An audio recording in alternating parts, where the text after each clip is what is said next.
Today's video, I'm going to be showing you how to edit and create your own drone hyperlapse video, so stay tuned.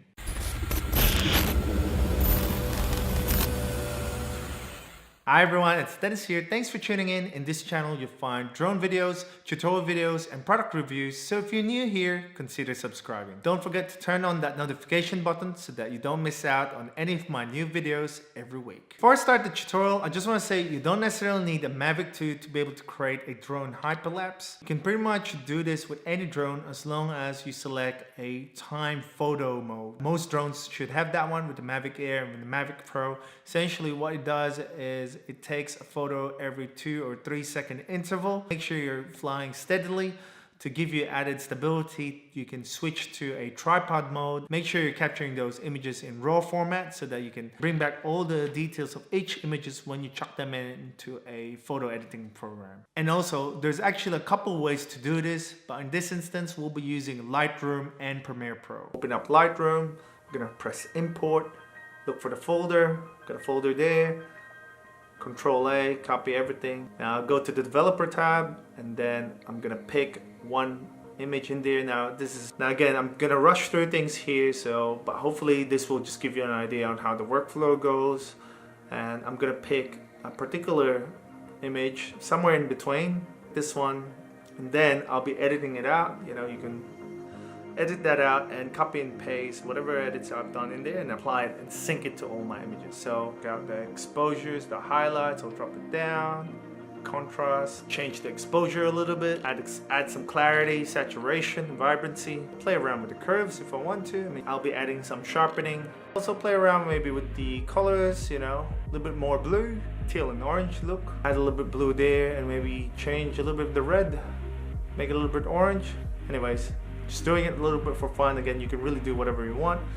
It really comes down to your creative style. And once I'm done with that one, I'll make that as my main one.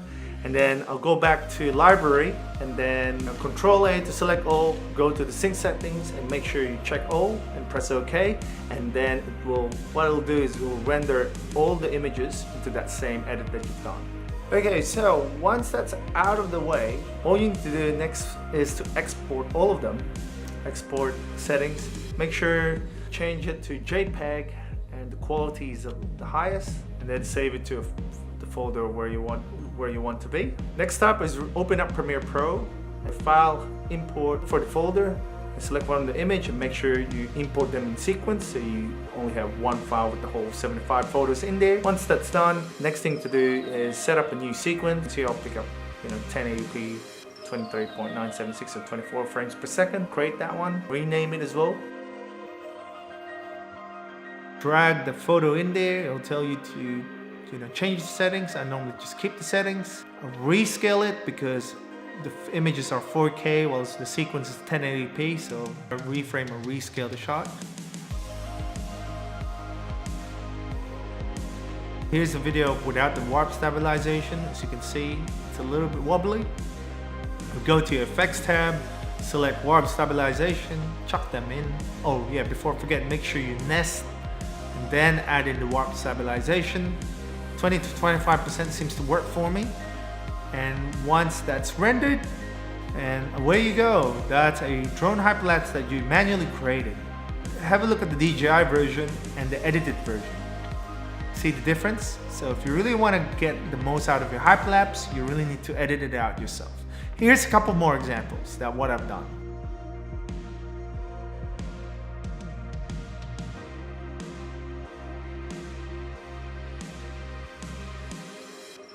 You can produce a lot better looking result compared to the DJI one. So yeah, I do encourage you to try and edit this out yourself. And if you have any questions about how this works, feel free to comment down below. Question of the day. What drone do you use to create a drone hyperlapse? Comment down below, we'd love to hear from you, especially the drone community out there. Okay, that's really it. Relatively straightforward tutorial, quick and easy. Once you get the hang of it, it will be a breeze, it will be part of your editing workflow.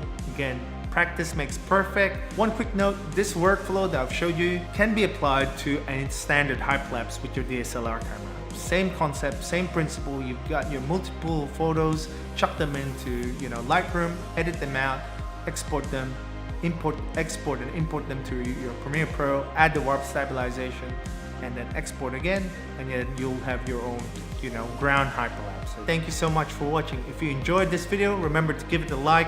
I really appreciate it. And subscribe to my channel for more videos. And don't forget to follow me on my other social media accounts, Twitter, Facebook, Instagram, and more for news, updates, and exclusive content.